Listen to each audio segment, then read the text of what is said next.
racial division continues to tear apart our great cities, the last episode being this spring in Los Angeles. Why is this still happening in America, and what would you do to end it? All right, this is a relevant question here tonight. First thing I'd do is during political campaigns, I would urge everybody to stop trying to split this country into fragments and appeal to the differences between us and then wonder why the melting pot's all broken to pieces after November the 3rd.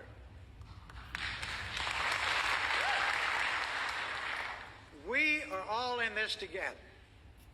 We ought to love one another because united teams win and divided teams lose. And if we can't love one another, we ought to get along with one another. And if you can't get there, just recognize we're all stuck with one another because nobody's going anywhere, right?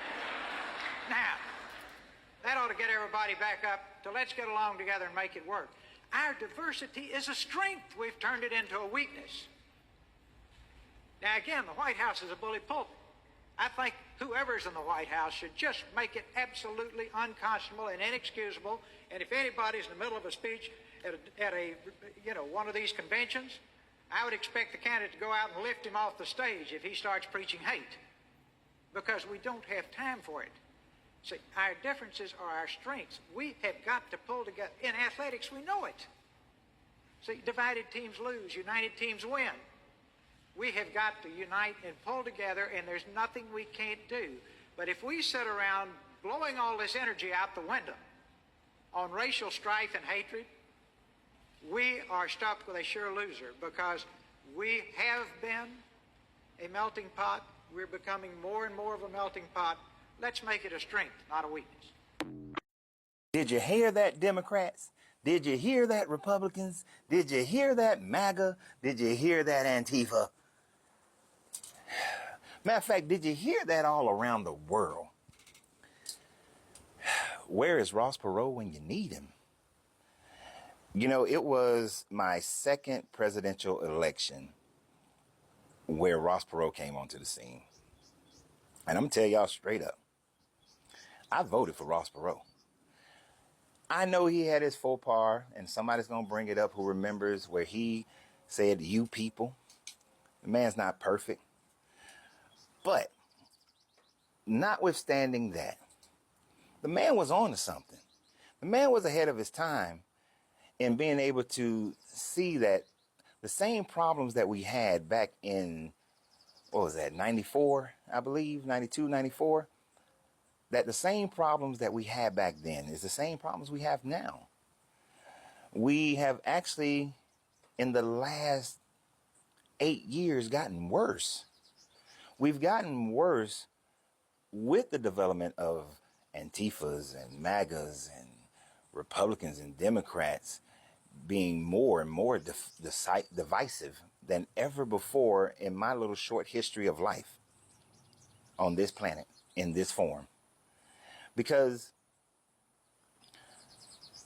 when you can understand the alchemy of what Ross Perot is saying, the hermeticism of what Ross Perot was saying back then, is that his alchemical mind was demonstrating that if we don't rise above our lower base mentalities of separating ourselves by race and gender, by political party, by trying to be right and everybody else is wrong, of we got to force Christianity in the schools in Oklahoma and Louisiana because they are 47th and 49th in education instead of bettering the education. It is not morality of Christianity that will better education. It is better education. It is better teachers. It is teachers getting paid. It is teachers not having to pull money out their pockets. It is the schools having all the resources that they require. It is the schools all having the equal, every student having the equal opportunity to take every class. The betterment is when your resume hits someone's desk and they look at your qualifications and they don't look at your name and say, "oh, he's from India. I don't want to bring him in because I can't pronounce his name," or "he's from India and I just don't like him. That name looks black and I don't want to hire a black person. That names look white, and I don't want to hire a white person. Just simply looking at the resume and saying, these are the best qualified people. Now let me bring them in and see if their character will be best fitted for the team that we already have, that they will be an addition, not a subtraction.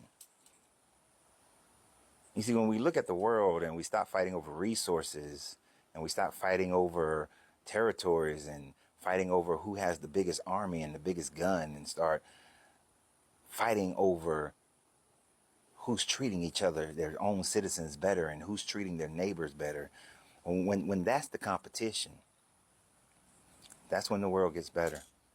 That's when our mind and our consciousness elevate to a higher plane, and the world, the group mind, the shared consciousness of all the world begins to elevate. And for those who are lacking in that, as the way that the group minds work is that most of them will come along and join in the raising of the mind.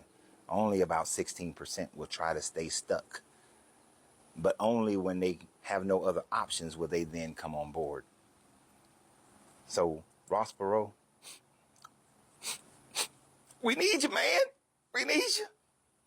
But y'all have a great day. And remember always, you have to free yourself to be yourself, because your greatness is non-negotiable. Good journey, good vibrations.